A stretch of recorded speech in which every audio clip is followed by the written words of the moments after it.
प्राचीन काल में एक घने जंगल में एक बुद्धिमान कौआ रहता था। वह अपनी चतुराई और बुद्धिमत्ता के लिए प्रसिद्ध था। सभी जानवर उसकी सलाह लेते थे और उसकी बातों को महत्व देते थे। एक दिन एक सियार जंगल में आया। वह देखने में तो सुंदर था, लेकिन उसकी बुद्धि बहुत कम थी। वह हर किसी को अपनी सुंदरता दिखाकर प्रभावित करने की कोशिश करता था। एक दिन जब कौआ अपने पेड़ पर बैठा था, सियार ने उसे देखा और उसके पास गया। सियार ने कौए से कहा, तुम इतने प्रसिद्ध क्यों हो?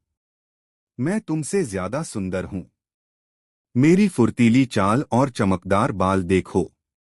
कौआ सियार की बातें सुनकर मुस्कराया और कहा, सौंदर्य तो तुम्हारे पास है, लेकिन बुद्धि और चतुराई के बिना यह सब बेकार है। अगर तुम्हें मेरी बातों पर विश्वास नहीं है, तो चलो जंगल के राजा शेर के पास चलते हैं और उनसे पूछते हैं। सियार मान गया और दोनों शेर के पास गए।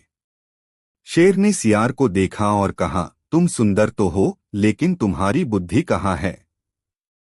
तुम्हारे जैसे सुंदर जानवर को भी बुद्धिमान होना चाहिए। सियार को अपनी मूर्खता का एहसास हुआ और उसने कौए से कहा, कृपया मुझे बुद्धिमान बनने की शिक्षा दो। कौए ने सियार को समझाया, बुद्धिमत्ता केवल किताबों से नहीं मिलती, बल्कि अनुभव और सावधानी से मिलती है। तुम्हें अपने आसपास के लोगों को ध्यान से देखना और सीखना होगा। सियार ने कौए की बातों को माना और जंगल में रहने वाले अन्य जानवरों से सीखने लगा। वह उनकी बातें सुनता और उनकी गलतियों से सीखता। धीरे धीरे सियार भी बुद्धिमान और चतुर हो गया। एक दिन जंगल में एक बड़ा संकट आया। एक शिकारियों का समूह जंगल में आया और जानवरों को पकड़ने लगा। सभी जानवर इधर-उधर भागने लगे। सियार ने अपनी नई बुद्धिमत्ता का उपयोग करके एक योजना बनाई। उसने सभी जानवरों को एकत्र किया और कहा, हमें शिकारियों को चकमा देना होगा। मैं उनकी आंखों में धूल झोंकूंगा और तुम सभी यहां से भाग जाओ। सियार ने ऐसा ही किया और सभी जानवर सुरक्षित रूप से जंगल से बाहर निकल गए।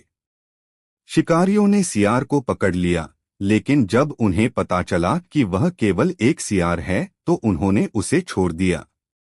सियार जंगल में वापस आया और कौए से मिला।